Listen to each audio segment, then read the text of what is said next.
Ce livre sur Martin Bormann, c'est d'abord un livre sur Adolf Hitler et sur son Troisième Reich. Il permet de redresser des erreurs fondamentales sur Hitler et sur son régime qui ont cours depuis exactement un siècle, puisque le nazisme apparaît dans l'histoire à la fin de l'année 1919 et surtout il émerge dans la presse bavaroise tout au long de l'année 1920. Donc un siècle. Et on s'aperçoit que pendant ce siècle, tout au long de ce siècle, il y a une grande faiblesse dans l'observation du nazisme, que ce soit par les journalistes et les politiciens contemporains, ou par ensuite les historiens, et puis également les journalistes, également les politiciens, depuis 1945. Cette grande faiblesse, c'est la sous-estimation de Hitler. D'une part de ses qualités d'intelligence, de culture, qualité politique, d'organisateur politique, qualité artistique, aussi bien pour dessiner sa politique que pour la mettre en scène, pour en être l'acteur dans le sens comédien du terme, et également pour être le directeur d'acteurs, aussi bien des politiciens allemands qui l'entraînent dans son sillage que des hommes d'État étrangers qui, très souvent, avant la mi-mai 1940, font exactement les gestes attendus d'eux par Hitler, que ce soit des gestes favorables ou des gestes hostiles. De ce point de vue, les lieutenants d'Hitler, qui s'appellent Göring, qui s'appellent Goebbels, qui s'appelle Himmler, qui s'appelle Rudolf Hess, ou qui s'appelle Martin Bormann, jouent un rôle souvent supérieur au niveau de la décision et des initiatives à celui qu'ils ont réellement joué dans l'histoire, et également ces politiciens passent pour plus intelligents qu'Hitler, plus compétents que lui. Hitler est souvent vu comme, d'une part, un être extrêmement brouillon, primaire, ne réagissant qu'au coup par coup, notamment quand on le contrarie.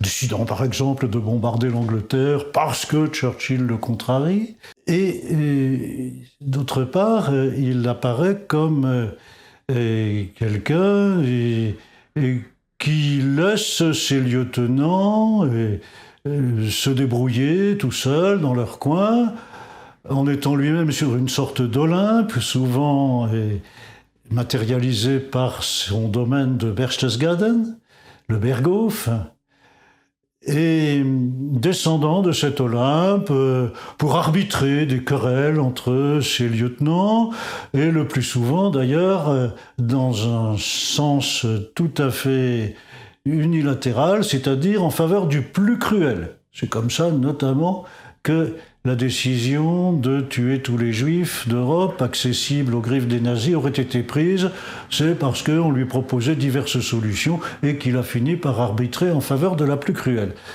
Cette vision très grossièrement erronée, il n'y a pas de meilleur symbole pour en prendre conscience que l'examen scientifique, historique, avec des méthodes d'historien, de la carrière de Martin Bormann. Jusqu'ici, aucun historien ne s'était véritablement intéressé à Bormann, que ce soit pour écrire un livre, une biographie, ou un simple article. Il n'y a rien dans la littérature universitaire et académique sur Bormann avant ce livre. Et le travail était quand même fait et les historiens avaient quand même leur idée. Mais cette idée était entièrement tributaire de biographes, 7 ou 8 biographes antérieurs à moi, qui étaient tous des journalistes, ou presque tous, et en tout cas, aucun n'avait une formation ni une condition d'historien. Pour expliquer cette situation, il faut se placer en 1945. Les ruines du Reich sont explorées par les vainqueurs et on découvre à ce moment-là l'existence d'un personnage qui n'était pas connu sauf dans les hautes sphères du parti et du gouvernement nazi. Ce personnage, c'est Martin Bormann. Il a disparu. On sait simplement que le lendemain du suicide de Hitler, il a quitté le bunker où la direction, où Hitler était réfugié pendant l'investissement de sa capitale par l'armée rouge. Et on sait que, à ce moment-là, la trace de Martin Bormann se perd.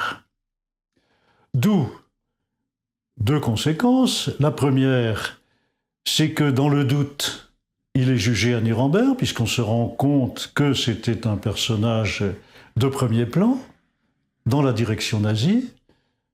Et d'autre part, le fait qu'il ait disparu entraîne le développement de toutes sortes de mythes à son sujet, essentiellement 2. À Nuremberg, il est chargé par ses camarades d'un certain nombre de péchés et de crimes surtout. Les crimes du Troisième Reich lui sont volontiers attribués. Et d'autre part, on n'arrive pas à se résigner à l'idée qu'un personnage aussi puissant soit bêtement mort dans la bataille de Berlin. On se dit qu'au contraire, il avait tous les moyens, toutes les ressources pour préparer une fuite et se retrouver dans l'un des asiles des nazis après la guerre, que ce soit l'Amérique latine, le Moyen-Orient, les États-Unis ou même l'Union soviétique et son satellite, l'Allemagne de l'Est. Dans tous ces endroits, des gens l'ont vu et témoignent très précisément du moment où ils l'ont vu, de la physionomie qu'il avait, plus ou moins déguisée, mais quand même facile à reconnaître. Il y a donc toute une littérature, et les journalistes dont je parlais ont coopéré à cette littérature ou ne l'ont pas démenti. À une exception près, le journaliste le meilleur de la bande, en ce qui concerne la description de Martin Bormann.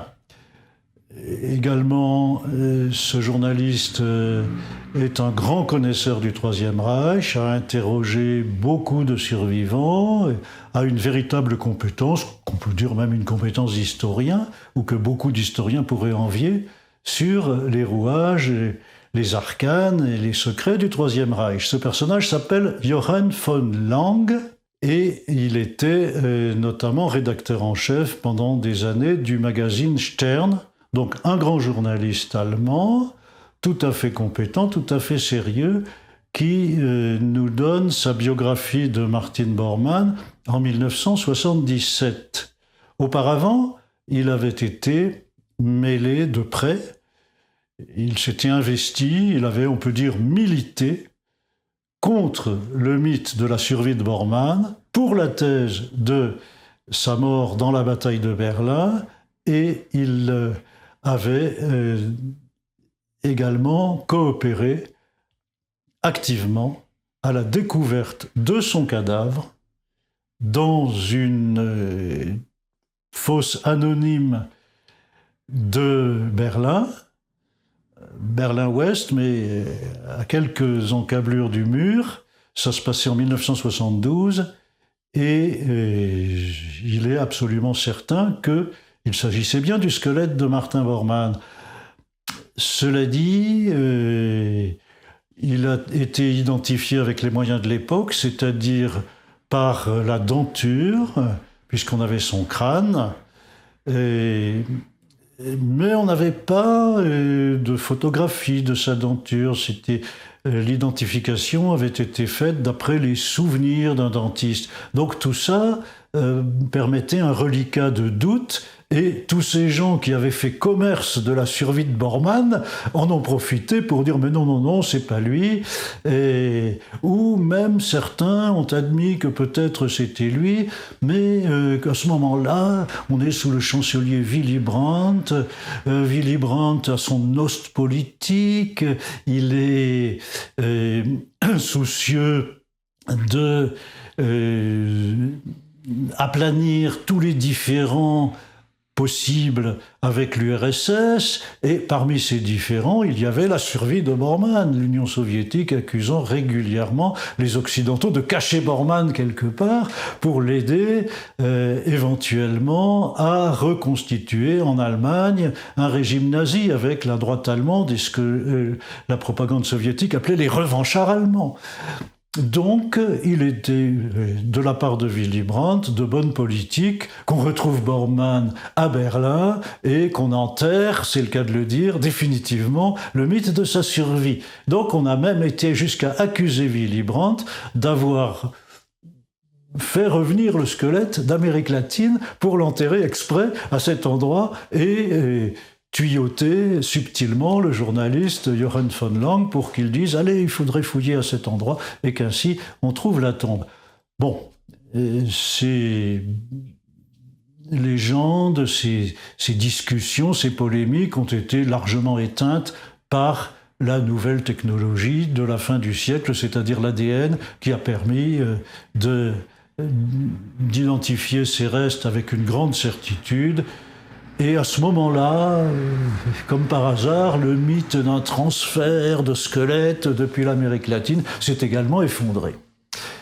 Donc, Bormann est bel et bien mort de cette façon. Et c'est un des points importants de mon livre, d'expliquer qu'il est mort en toute logique de cette façon, que c'est pas le hasard d'un obus soviétique, ce qu'on avait dit aussi, on l'avait vu, des témoins l'avaient vu marcher à côté d'un char, et ce char se prendre de plein fouet un obus soviétique, donc Bormann avait dû mourir dans cet épisode. C'était l'une des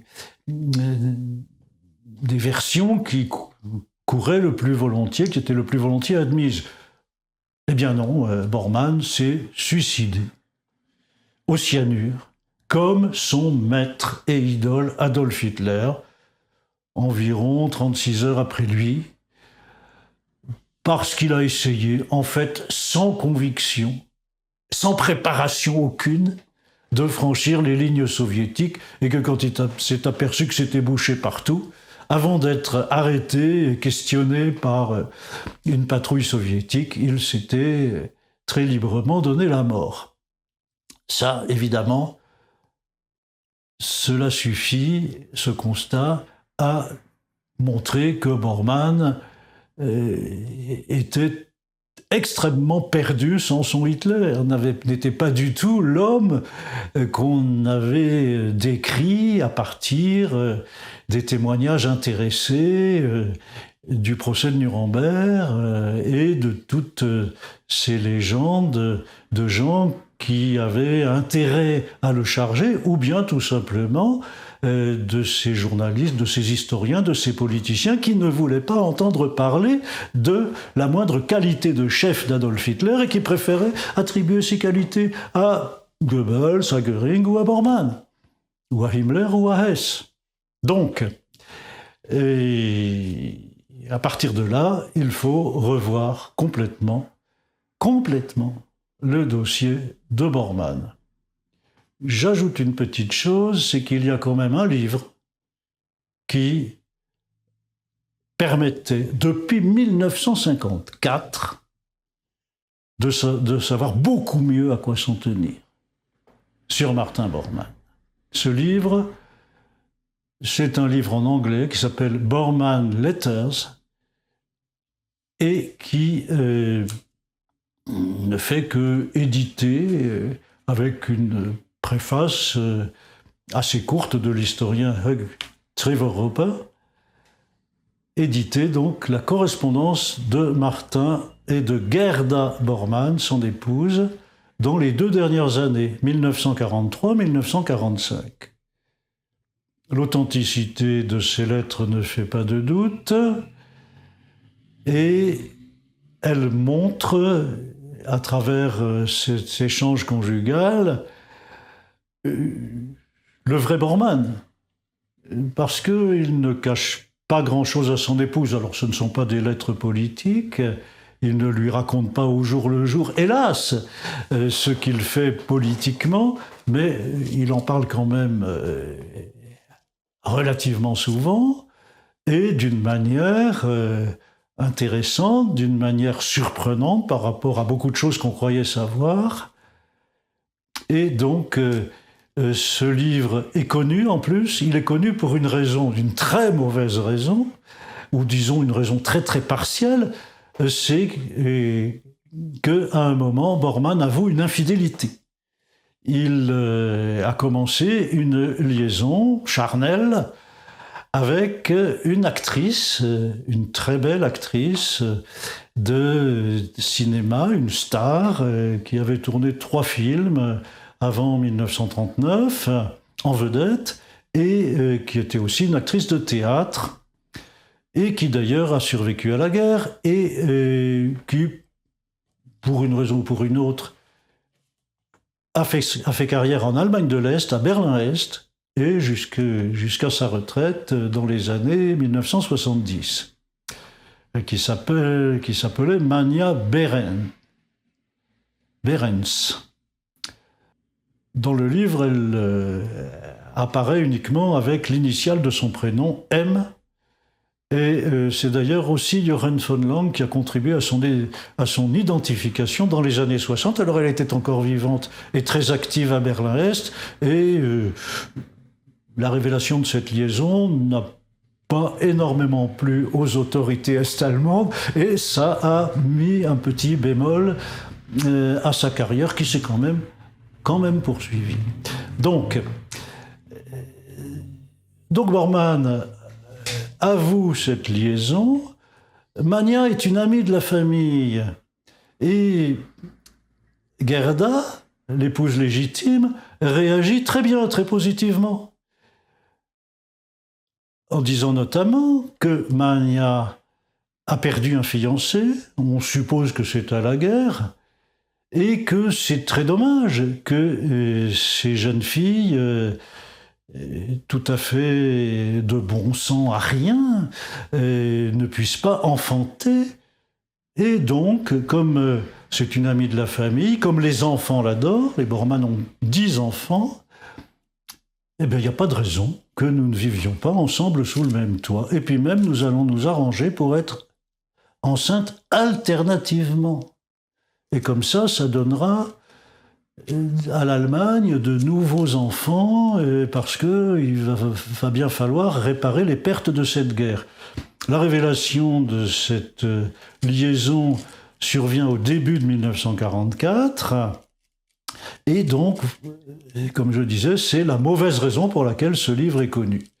Ça permet aussi de dire que Bormann était un affreux sur le plan sentimental, conjugal, un affreux phallocrate, un tyran domestique, ça conforte cette idée-là. Et d'ailleurs, l'un des chapitres les plus mauvais du livre de Johann von Lang s'intitule « Le tyran domestique ». Et il y a extrêmement peu d'éléments pour étayer ce jugement. Et il est tout à fait anormal d'en faire un titre de chapitre à partir de ces quelques petites bribes de témoignages, de rien du tout, plus cette histoire de liaison. Mais après tout, c'est Gerda qui réagit le mieux à cette liaison. Lui, il est quand même dans ses petits souliers en avouant la chose. Et Gerda le rassure, et donc pour dire que Bormann est un personnage extrêmement immoral, qui remplace le sens de la famille traditionnelle par quelque chose de totalement révolutionnaire, où on fait des bébés uniquement pour la patrie et la mécanique militaire de la dictature. Eh bien non, ça ne va pas. Quand on examine les 4 ou 5 lettres où les époux Bormann discutent de cette histoire, on s'aperçoit que c'est Martin qui freine et qui dit à Gerda: « Oulala, sous le même toit comme tu y vas, et non, et bon d'accord, oui, il va falloir changer la législation pour permettre aux jeunes filles ou aux veuves de guerre de refaire des enfants, oui bien sûr, donc une certaine dose de polygamie, mais il est beaucoup moins catégorique qu'elle sur ces choses-là, beaucoup plus porté à dire que c'est très provisoire, que c'est uniquement à cause de ces pertes de guerre qui sont dues aux ennemis de l'Allemagne, et donc c'est de bonne guerre, si on ose dire, de refaire des enfants de cette façon-là, mais de sa part, c'est très conjoncturel, alors que Gerda est beaucoup plus marquée par l'idéologie, par une idéologie qui passe allègrement sur toutes les valeurs traditionnelles. Donc, il faut reprendre le dossier à zéro, c'est ce que j'ai fait, et j'ai découvert donc que Bormann est tout le contraire d'un arriviste, le portrait qu'on faisait de lui, quelqu'un qui marche sur les autres, qui capte à un moment donné la confiance de Hitler et qui en profite pour débiner, dénoncer, calomnier les autres dirigeants, les autres cadres nazis, et ainsi, petit à petit, éliminer tout le monde, devenir le grand vizir, et même un grand vizir de bande dessinée tout à fait is no good, c'est-à-dire rêvant d'être calife à la place du calife et de remplacer Hitler. Donc déjà, on voit que le fait qu'il imite son suicide quelques heures après va tout à fait contre cette idée, mais toute l'étude de sa carrière, en revoyant avec un œil d'historien et non pas d'idéologue et plein de préjugés, en revoyant tous les éléments, tous les témoignages, en les critiquant avec une méthode historique, on s'aperçoit que non, que Bormann, au contraire, c'est un travailleur honnête, extrêmement dévoué, non seulement au Führer qu'il admire, bien entendu, mais également à la cause. Et plus que personnel, il joue collectif dans la direction nazie.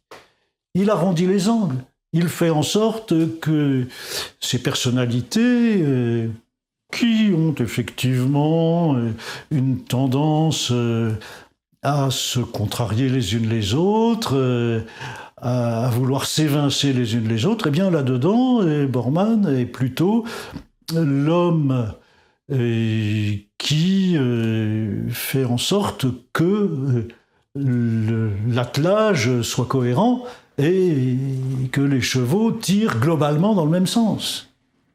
Et de ce point de vue-là, c'est ce qui fait que il obtient de plus en plus la confiance de Hitler et qu'il se fait confier par Hitler des missions de plus en plus importantes. Il faut voir aussi que ces missions grandissent avec les défaites allemandes, puisque Martin Bormann a essentiellement 2 fonctions. D'une part, il s'occupe des affaires personnelles d'Hitler, ou d'une partie des affaires personnelles d'Hitler, notamment la gestion du domaine de Berchtesgaden, et d'autre part, il et le numéro 2 du parti nazi. Donc le parti nazi, créé par Hitler, dirigé par lui jusqu'à la prise du pouvoir, Hitler en confie les clés à Rudolf Hess, quelques semaines après la prise du pouvoir, au printemps de 1933.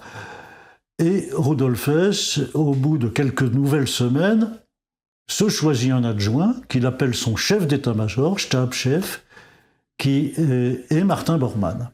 Donc dans ces deux fonctions, Martin Bormann se développe un certain pouvoir, tout en étant un subordonné modèle et pour Hitler et pour Rudolf Hess. Évidemment, pendant la guerre, cela augmente ses fonctions, puisque notamment du fait des difficultés de la campagne en URSS, Hitler est très accaparé par les questions militaires, beaucoup plus qu'auparavant, y compris en temps de guerre dans les campagnes de Pologne et de France, où il avait largement le temps de s'occuper d'autre chose que de la chose militaire. Là, dans les difficultés en Union soviétique, il y consacre bien 10 heures par jour, et donc le fait que Bormann s'occupe de ses affaires personnelles, d'une grande partie de ses affaires personnelles, augmente mécaniquement le pouvoir de Bormann. Mais surtout, Rudolf Hess s'envole vers l'Écosse le 10 mai 1941, dans une tentative désespérée d'éviter la guerre sur deux fronts, puisque l'Allemagne est restée en guerre contre l'Angleterre, malgré la chute de la France, et tout à fait en opposition avec ce que Hitler escomptait à ce moment-là. On peut dire que, quelque part, la seule erreur de Hitler, c'est de ne pas avoir vu venir Churchill, mais on corrigera ça tout de suite en disant que personne d'autre ne le voyait venir, sauf peut-être Churchill lui-même, qui se sentait taillé pour le rôle du Saint-Georges qui terrasserait le dragon Hitler, mais il était bien le seul à se voir comme ça avant le 10 mai 1940, quand il est nommé Premier ministre, et encore dans les jours et les semaines suivantes, quand la France s'écroule, quand la situation devient apocalyptique sur le continent européen, et qu'un gouvernement dirigé par Churchill, se donnant comme mission d'écraser le dragon nazi, semble de moins de saison que jamais. Bon, Churchill a réussi dans cette épreuve, a réussi à rester en selle comme un cavalier de rodéo, et un des plus grands champions de la spécialité, parce que ça secouait vraiment en dessous de lui. Et bon, Churchill a réussi, il a tenu, et Hitler est obligé d'attaquer l'URSS de manière beaucoup plus massive et rapide et précoce que ce qu'il avait très certainement prévu, après la chute de la France, suivie d'une paix avec l'Angleterre. Là, il est obligé de jouer le tout pour le tout. Et en même temps, il avait écrit et dit toujours que la grande erreur du régime précédent, sous la guerre précédente, donc le Deuxième Reich, pendant la Première Guerre mondiale, sa grande erreur avait été de faire la guerre sur deux fronts. Et là, il va se retrouver à la faire lui-même. C'est dans cette conjoncture qu'arrive le vol de Rudolf Hess vers l'Écosse, dont on sait qu'il avait pour but d'obtenir la paix avec l'Angleterre avant l'assaut contre l'URSS. Ça, tout le monde est d'accord. Le désaccord qui reste, c'est de savoir si Hess avait trouvé ça tout seul ou était missionné par Hitler. À mon humble avis, ça ne fait pas un pli, il est inconcevable que Hess ait fait un petit dans le dos à Hitler, surtout sur une question d'une importance pareille. Bon, ça, disons généreusement que la question peut être considérée encore comme ouverte. Mais en attendant, de toute évidence, c'est ce qui va provoquer l'ascension de Bormann, une ascension assez fulgurante, de numéro 2 de Hess, soumis à Hess, en même temps faisant le go-between, l'homme de liaison entre Hess et Hitler. Donc de ce rôle-là, qui est un rôle relativement subalterne, il devient tout d'un coup le chef du parti à un moment où Hitler a de moins en moins le temps de s'en occuper, et donc là, son pouvoir, effectivement, augmente très sérieusement. Mais, encore une fois, ça n'est pas du tout lui qui a joué les coudes. Il y a même des gens qui pensent que Hess a agi seul, mais sur les conseils de Bormann, poussé vers la sortie par Bormann. C'est une absurdité totale.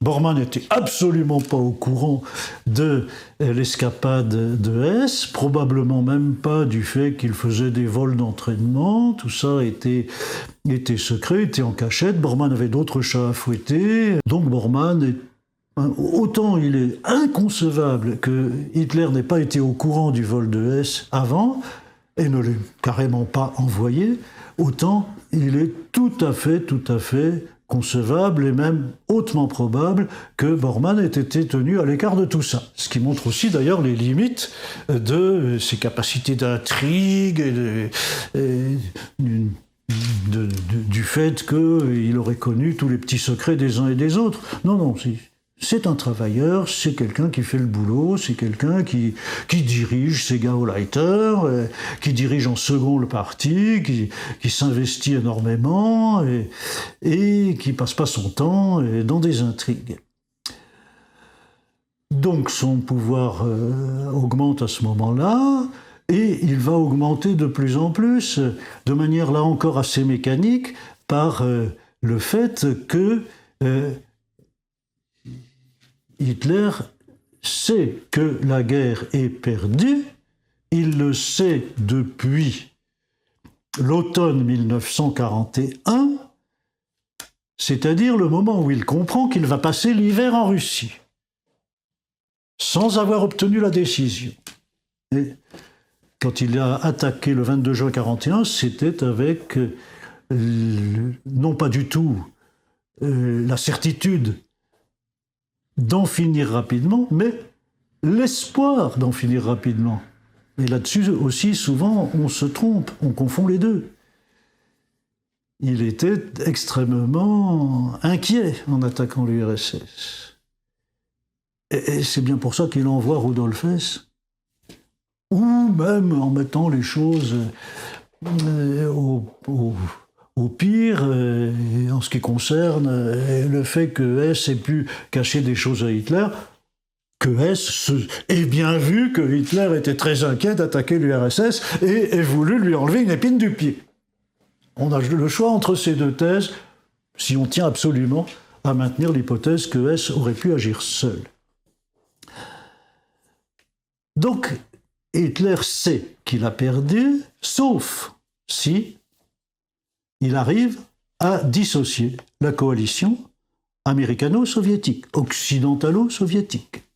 Coalition qui se cristallise avec l'attaque japonaise à Pearl Harbor en décembre 1941, mais qui est déjà largement dessinée quand le président Roosevelt décide d'accorder une aide à l'Union soviétique au mois de juillet 1941, avec quelques semaines de retard. Roosevelt ne s'est pas précipité pour dire vive la résistance soviétique, mais quand même, quand on voit que l'URSS tient le choc, fin juillet 1941, là, Roosevelt se décide à dire que ça serait quand même bien que l'URSS finisse par contenir l'armée allemande et que donc les États-Unis vont faire bénéficier l'URSS de l'aide qu'on appelle le pré-bail, c'est-à-dire la fourniture gratuite de matériel américain aux pays en guerre contre l'Axe.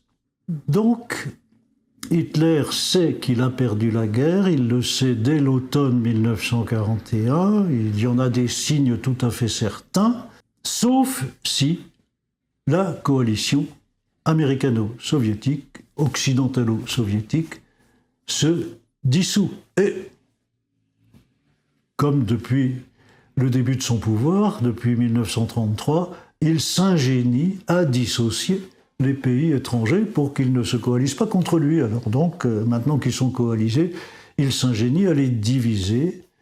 Et donc, c'est ce qui explique qu'il garde espoir, et qu'il garde espoir jusqu'à la veille de son suicide.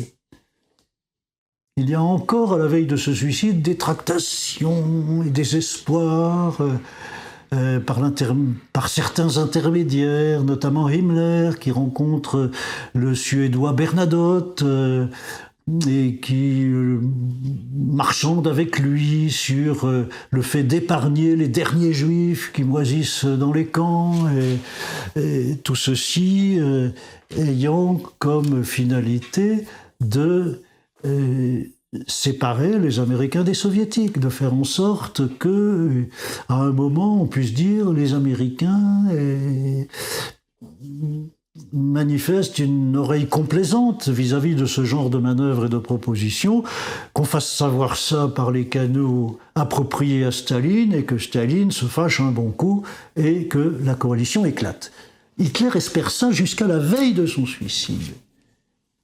Et en même temps, il ne peut pas le dire à tout le monde, il ne peut pas le crier sur les toits, et tout ça est secret, passe par des moyens retors, plus que jamais.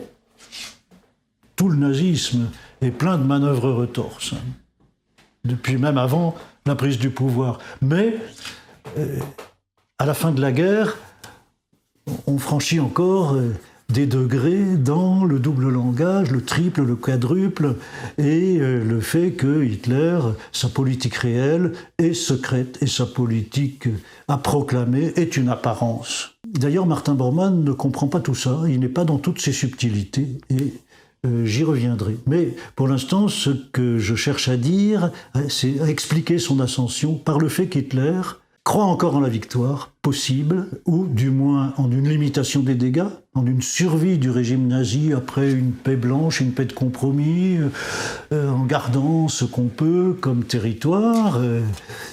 Et Hitler donc se méfie de plus en plus de son entourage, à qui il ne peut pas expliquer ça. Et il a de bonnes raisons de penser que son entourage, que ses ministres, que Goebbels, que Göring, que Speer, Albert Speer, l'homme qui monte dans les dernières années de la guerre, Hitler a de bonnes raisons de penser que ces garçons n'ont pas le moral, qui voient bien que l'Allemagne va vers un gouffre et qu'ils pourraient être tentés eux-mêmes de chercher d'autres solutions, voire de conspirer contre Hitler. Donc, Martin Bormann, c'est le serviteur fidèle dont Hitler est sûr que lui, au moins, croit en Hitler, même s'il ne connaît pas toutes les manœuvres occultes par lesquelles Hitler essaye de s'en sortir en divisant les ennemis.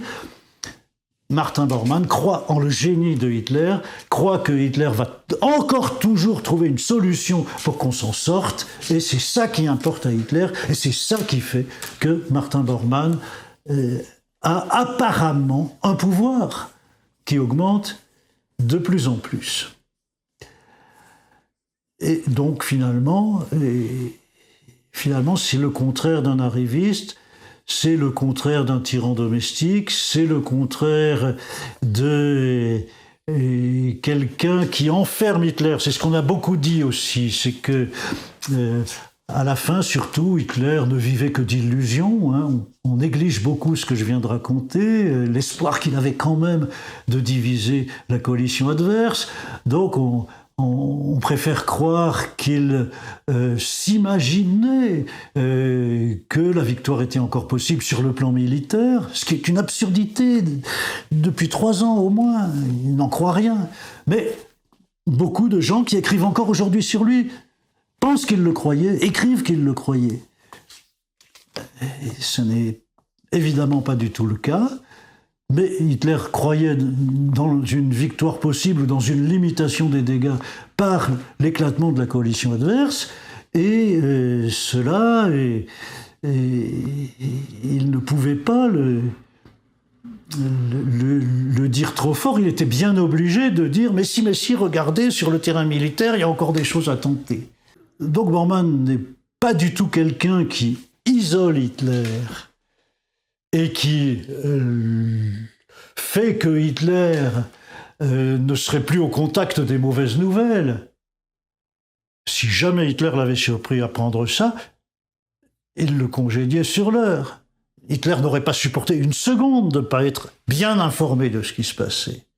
C'est vraiment ne rien vouloir comprendre au personnage que de penser une chose pareille. En revanche, Martin Bormann était celui qui supportait jusqu'au bout, plus encore au sens anglais du terme, c'était le supporter, quoi qu'il arrive, quelles que soient les défaites, celui qui croyait dans son Führer. Et la correspondance avec Gerda montre que là-dessus, ils étaient au moins deux. Ils s'entretenaient dans cette illusion. Mais en revanche, dans cette correspondance, Martin dit très clairement que sur le plan militaire, ça ne tient pas la route. Alors, donc, et aussi parce que c'est un père de famille responsable et qu'il ne voudrait pas que, brusquement, sa famille tombe aux mains de n'importe quel ennemi, notamment soviétique. Donc, il fait en sorte que la famille se déplace plutôt vers l'ouest que vers l'est, par exemple. De ce point de vue, donc, je pense que je viens là, dans tout ce que je viens de dire, de réhabiliter beaucoup Martin Bormann. Et c'est peut-être, et c'est sûrement même le moment, de dire que si l'historien fait une petite parenthèse moraliste, ce qu'il ne doit pas faire, hein, il ne doit jamais être moraliste, l'historien, mais il peut toujours faire une parenthèse moraliste en disant, eh bien, je viens de réhabiliter Martin Bormann, de montrer que c'était un type pas du tout aussi affreux que ce qu'on raconte, et maintenant, je vais dire qu'il était plus affreux, qu'il était bien pire, sur un plan moral. Et, tout simplement, il était le serviteur modèle, sans état d'âme, sans discussion, d'un serial killer, et du plus grand serial killer de l'humanité, et qu'il avait toute raison d'être largement au courant, et que, également, on peut cerner son rôle personnel dans un certain nombre de crimes nazis caractérisés. Tout d'abord, les massacres de handicapés et avant les stérilisations. Hitler considère qu'il faut améliorer la race aryenne dans sa version allemande et que pour ça, il est bon d'éliminer les mauvais facteurs héréditaires qui peuvent s'y trouver. Donc, cela passe par la stérilisation des handicapés en temps de paix et par leur massacre en temps de guerre. Martin Bormann, dans son équation personnelle, il n'y a pas l'antisémitisme. En revanche, il y a l'antichristianisme. Il est tout à fait passionné, et la correspondance avec Gerda Bormann le montre. Il n'y a pas un mot contre les Juifs. En 2 ans, ça fait beaucoup. Alors qu'il y a des attaques constantes contre le christianisme. Notamment par les conseils qu'il lui donne en ce qui concerne l'éducation des enfants. Les conseils, les directives. C'est pas un tyran domestique, mais c'est un chef de famille conscient de ses prérogatives à une époque où le féminisme n'est pas encore très en vogue. Donc, il donne des consignes à Gerda consistant à éloigner le plus possible les enfants de toute foi chrétienne et de tout clergé. Et cela est cohérent avec le fait qu'il participe avec zèle à ce qui est diamétralement opposé au christianisme et notamment au catholicisme, c'est-à-dire le massacre des handicapés ou la stérilisation. Il a également des liens personnels qu'on peut explorer, qui sont visibles dans la documentation, avec les médecins nazis, les médecins SS. C'est d'ailleurs, toujours dans la correspondance avec Gerda, l'occasion de la seule dispute avec Hitler que nous connaissions. Un jour, Hitler, un jour du mois d'août 1944, Hitler, tout d'un coup, promeut à la direction de la santé du Reich le docteur Karl Brandt, au détriment d'un autre médecin qui s'appelle Leonardo Conti. Alors le poste est créé, il n'y avait pas de directeur de la santé du Reich. Conti dirigeait simplement la section de santé au ministère de l'Intérieur. Et donc quand Hitler crée une direction spéciale de la santé, indépendante du ministère de l'Intérieur, il la confie à Karl Brandt. Et là, Bormann rue dans les brancards. Et il le raconte à Gerda. La dispute a duré une journée entière, où Bormann refusait absolument de contresigner le décret nommant Karl Brandt. Il dit à Hitler tout le mal possible de Karl Brandt, lui reprochant notamment d'être un intrigant, ce qui est une ironie de l'histoire, puisque tous les biographes antérieurs parlent de Bormann comme d'un intrigant. Ben non, pour lui, intrigant, c'est un défaut. Et voilà, Karl Brandt, c'est quelqu'un qui t'a embobiné, mon Führer. Il n'a pas du tout la valeur que tu lui accordes. Et, en revanche, Conti, c'est un brave garçon. Mon entente avec lui est des meilleures, et je t'assure que ça sera un bien meilleur directeur de la santé que ton Karl Brandt, qui est une ordure, un arriviste, un intrigant. Bon. Hitler ne cède pas, pour des raisons qui nous apparaissent avec le recul évidentes, et Bormann met sa démission dans la balance. Pas seulement sous la forme d'une menace. Il demande à Hitler, du moins c'est ce qu'il écrit à sa femme, et il n'écrirait pas à sa femme si c'était faux. On n'écrit pas à sa femme qu'on a mis en danger son emploi si c'est pas vrai. Donc, il propose, il impose quasiment sa démission. Bon, mon Führer, si vous maintenez la nomination de Karl Brandt, vous me nommez soldat de 2e classe au front. Et finalement, donc Hitler maintient, et Bormann ne donne pas suite à sa menace. Voilà ce qu'on peut en conclure. Il ne reparle de l'affaire que quelques jours plus tard, en disant c'est aussi peut-être pour ça qu'il ne va pas jusqu'au bout de sa démission. Il pensait que Hitler, ayant maintenu sa décision, son sort était scellé. Et c'est avec surprise qu'il écrit quelques jours plus tard à Gerda, mais il n'a jamais été aussi gentil avec moi. donc voilà, il n'est pas fâché, c'est merveilleux. Voilà comment ça se passe. Et donc, voilà comment Bormann est quelqu'un qui finalement s'exécute. On peut d'ailleurs, sur un plan moral, on pourrait le lui reprocher de ne pas avoir repris, d'avoir de fait repris sa démission, de ne pas l'avoir annulée.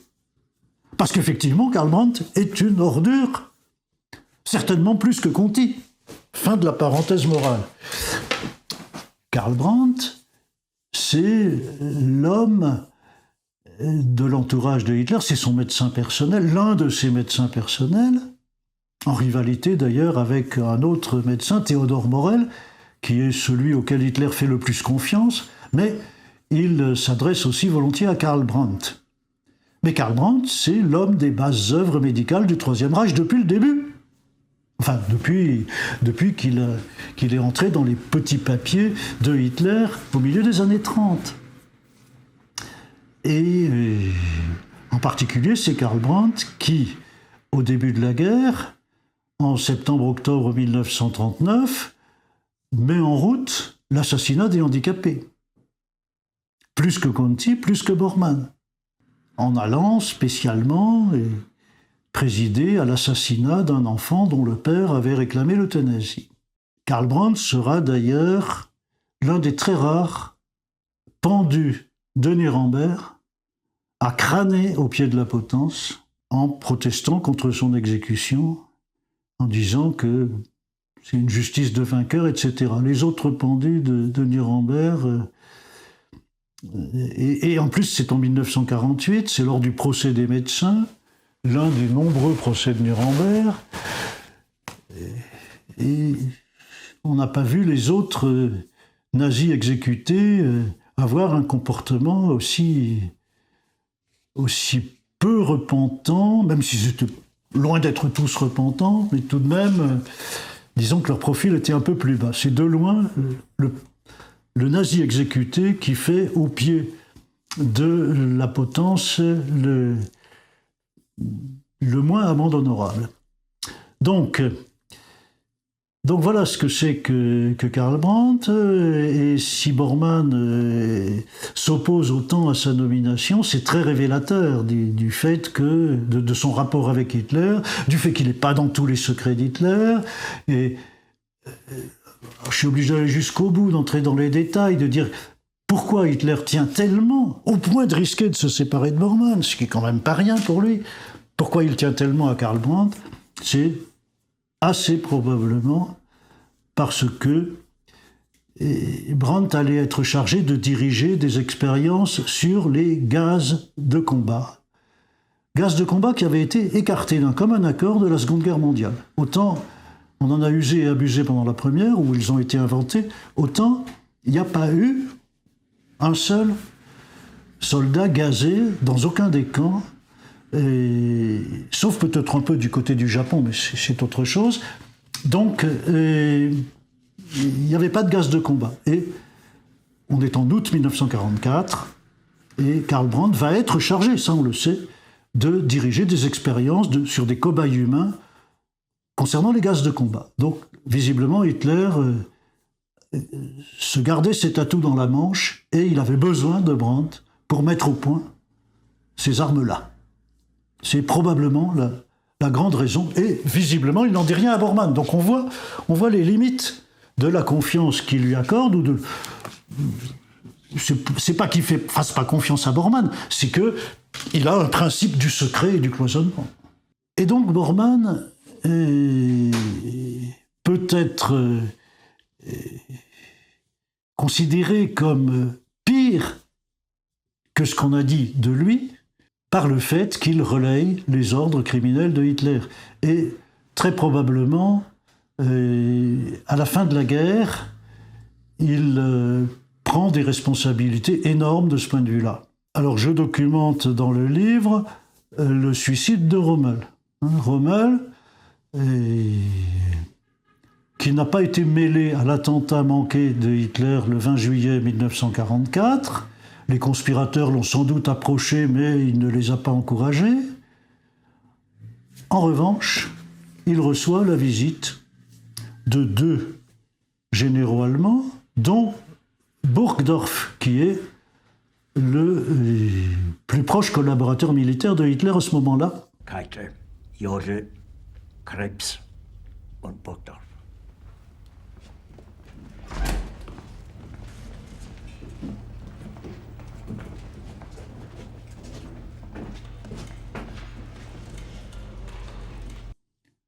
Après la mort de Rudolf Schmundt dans l'attentat du 20 juillet.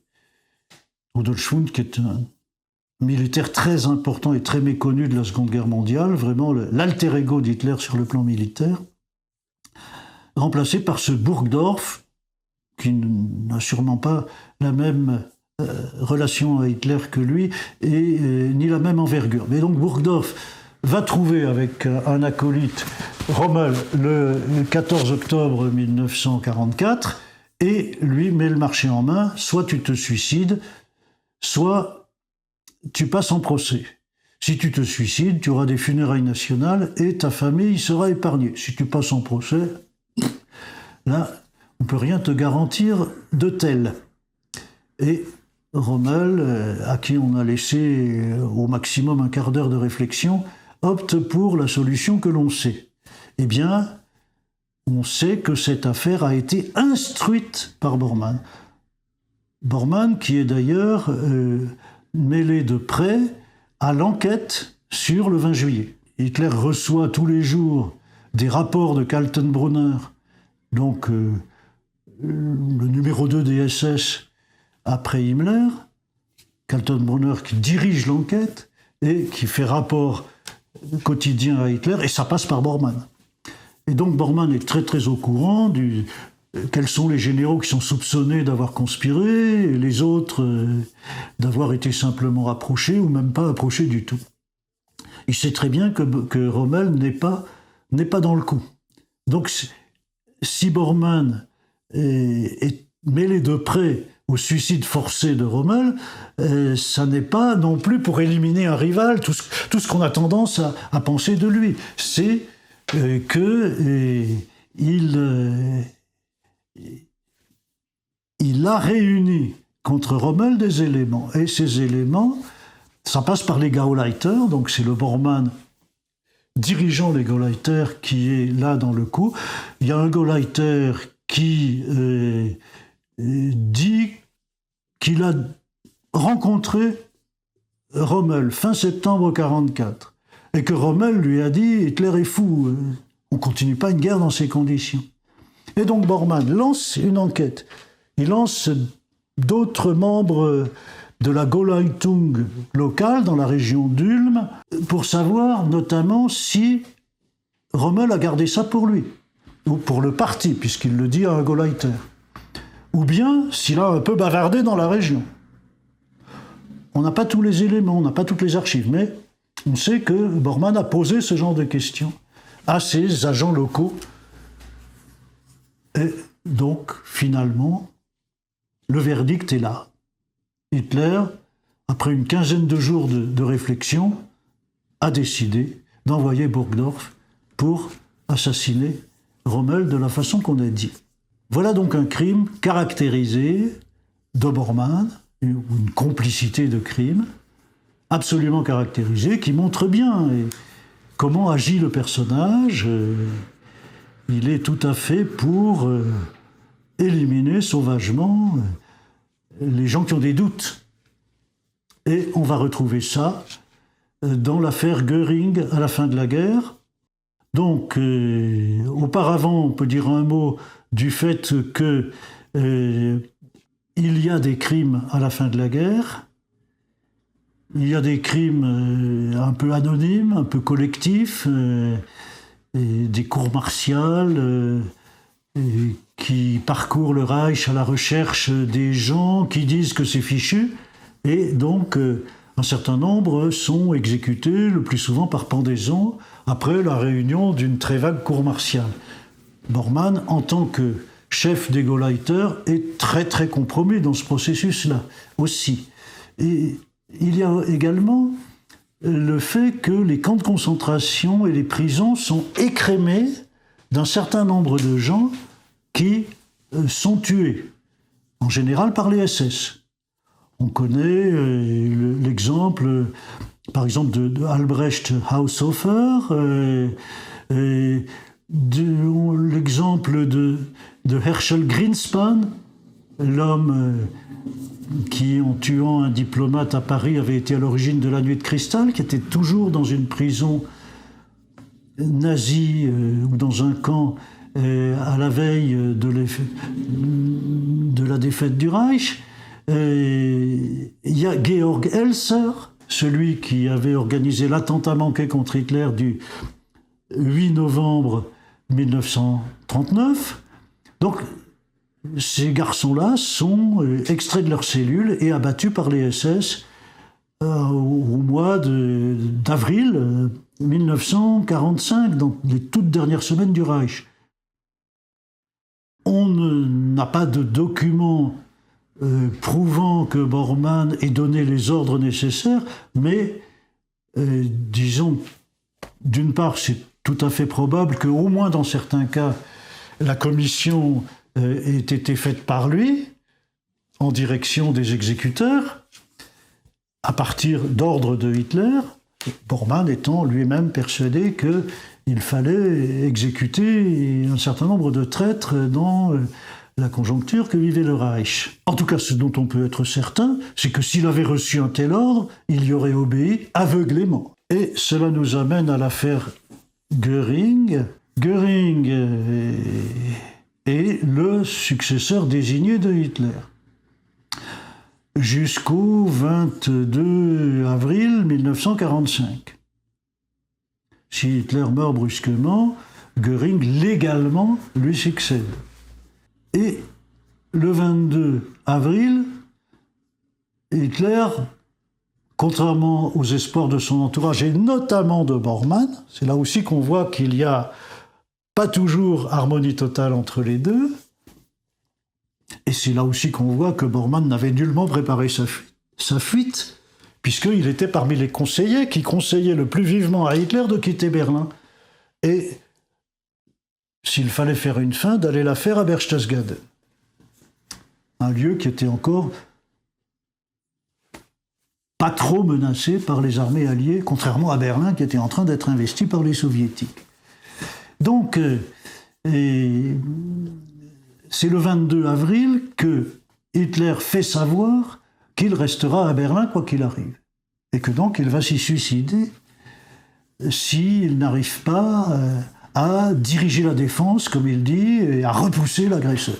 C'est alors que Göring envoie un télégramme très prudent, disant « Bon, mon Führer, vous vous enfermez dans Berlin, ça vous rend difficile de continuer à diriger les parties non envahies du Reich, et donc je suis prêt à vous succéder, je voudrais simplement savoir à quel moment. » Et là, alors Bormann passe pour avoir apporté ce télégramme à Hitler en disant « Regardez mon Führer, ce traître, etc. Il veut déjà prendre votre place. » Ça, on le sait par un témoignage d'Albert Speer, donc un témoin on ne peut plus suspect. Suspect de charger Bormann après la guerre, et notamment dans le cadre du procès de Nuremberg. Bon, en tout cas, ce qu'on sait, c'est que Hitler a laissé passer quelques heures, il n'a pas du tout réagi au quart de tour. Lui, en revanche, dans la soirée, il pique une grosse colère par écrit, par télégramme, en déchargeant Göring de toutes ses fonctions et en lui disant « Si je ne vous fais pas fusiller, c'est en récompense de tous les services que vous avez rendus au Reich, mais sachez que je n'en pense pas moins. » Eh bien, donc Göring va se retrouver gardé par des SS, une garde assez molle, à Berchtesgaden, dans sa villa, et un petit peu comme s'il était mis au frigo, en attendant de voir comment la situation va tourner. Et Martin Bormann écrit le 25 avril à son représentant à Berchtesgaden « Si nous sommes submergés à Berlin, n'oubliez pas de fusiller Göring. » Cet ordre, comme on sait, n'est pas exécuté. Les choses sont un peu bizarres. Et Göring, notamment, est transféré par des SS dans un endroit plus isolé où, notamment, Bormann peut beaucoup moins bien l'atteindre. Là, il devient dépendant simplement des quelques gardes SS qu'il a autour de lui. Tout ceci semble assez cousu de fil blanc, c'est-à-dire, ça nous amène à penser que Bormann, il est au premier degré, il pense vraiment qu'il faut fusiller Göring, et il en donne l'ordre. C'est un traître, il a trahi le Führer, ça ne mérite que la mort, etc. Donc là aussi, on voit un Bormann criminel, dangereusement criminel. Alors que le fait que Göring s'en sorte montre bien que Hitler ne tenait pas spécialement à ce qu'il soit fusillé, et que donc, toujours dans cette idée de briser la coalition adverse, de faire survivre du régime nazi le maximum, il pensait lui-même, Hitler, qu'après son suicide, peut-être, c'était son existence qui faisait obstacle à une entente entre les nazis raisonnables, tels que Göring, et les envahisseurs, notamment Eisenhower, notamment les Américains. Voilà, vraiment, on n'a aucune raison de penser qu'Hitler était au premier degré en disant que Göring était un traître, et qu'au contraire, il le désignait par là, en mettant en scène une rupture brutale, il le désignait aux envahisseurs américains comme quelqu'un avec qui on pouvait s'entendre, comme quelqu'un de raisonnable. En attendant, il est certain que Martin Bormann, à la toute fin, est plus que jamais un nazi fanatique, plus nazi que Hitler, entre guillemets, et qui en particulier ne comprend rien à ce jeu, à ce double, triple, quadruple jeu, et pense qu'il y a simplement les bons et les méchants, les nazis et les traîtres. Le livre se termine par un chapitre sur la polycratie nazie, et je pense que c'est la leçon principale à tirer de cette révision de fond en comble du personnage de Martin Bormann. L'idée d'une polycratie nazie apparaît chez un politologue américain d'origine allemande, Franz Neumann, en 1942. Et voilà, il y aurait plusieurs centres de pouvoir dans le nazisme. C'est pas la dictature qu'on croit, et c'est quelque chose de polycratique. Cela me semble tout à fait contradictoire avec l'idée que le nazisme serait une dictature, et je pense que c'est une dictature. Enfin, je constate, année après année, plus j'approfondis les choses, plus je constate qu'il s'agit d'une dictature, et d'une dictature personnelle, et que donc toutes les contradictions sont des apparences, même si elles sont des réalités. C'est-à-dire que Hitler domine, que Hitler est le chef d'orchestre, que de temps en temps, il tolère, voire il provoque une fausse note, et qu'il sait très bien intégrer ça dans une harmonie d'ensemble où lui va vers l'objectif qu'il a fixé.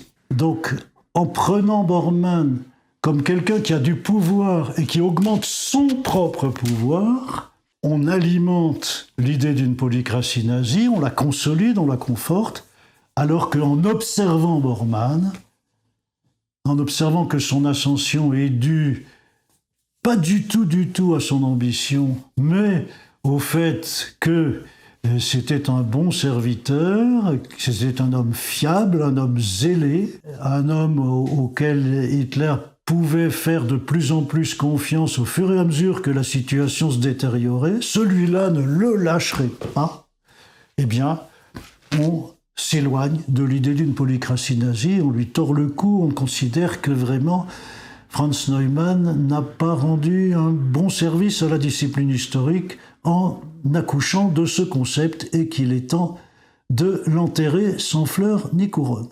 Si vous souhaitez vous procurer les ouvrages mentionnés dans cette vidéo, rendez-vous dans les liens en description.